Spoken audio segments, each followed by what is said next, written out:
Hello guys, এই যে আমি এখানে বসে আছি, বসে অপেক্ষা করতেছি আমার ছেলের কখন এক্সরেটা হবে, সেজন্য বসে আছি। এই যে ওই রকম পরীক্ষা হচ্ছে, এখানে এক্সরে হবে, অপেক্ষারত বসে আছি কেয়ার করার।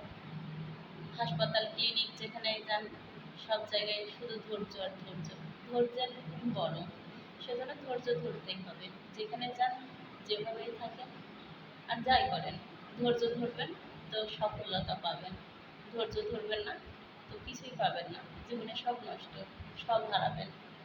কী দরকার, শুধু একটু সুখের জন্য কোনো সমস্যা নেই, ধৈর্য ধরলে সমস্যা শেষ।